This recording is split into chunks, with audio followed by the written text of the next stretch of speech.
কিয়ামতের ময়দানে আল্লাহ তাআলা কাদেরকে আরশে আযমের নিচে ছায়া দিবেন?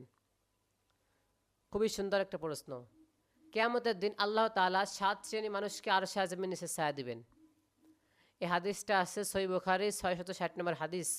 নবীজি বলতেছেন সাবাআতু ইযিল্লুহুমুল্লাহু ফি যিল্লা ইয়াউমা লা ইল্লা যিল্লু, অর্থাৎ কিয়ামতের ময়দানে যখন আরশে আযমের ছায়া ছাড়া আর কোনো ছায়া থাকবে না, তখন আল্লাহ তাআলা 7 শ্রেণী মানুষকে আরশে আযমের নিচে ছায়া দিবেন।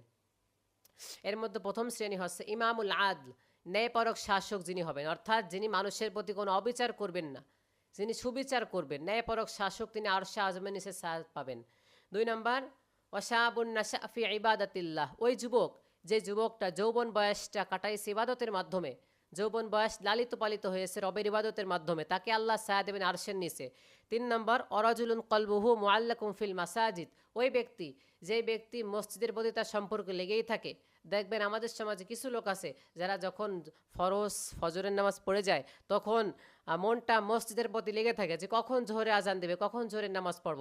জোহরের নামাজ শেষে আবার আসরের অক্তর সময় মনে হয় কখন আসরে আজান দেবে। অর্থাৎ মসজিদের সাথে যার সম্পর্ক, মসজিদের প্রতি যার মনটা লেগেই থাকে, তাকে আল্লাহ আরশে আযমের নিচে ছায়া দিবেন। 4 নম্বর ওই 2 ব্যক্তি যারা একত্র হয় আল্লাহর জন্য এবং পৃথক হয় আল্লাহর জন্য, অর্থাৎ একজনকে ভালোবাসে আল্লাহর জন্য, একজনকে ঘৃণা করে আল্লাহর জন্য।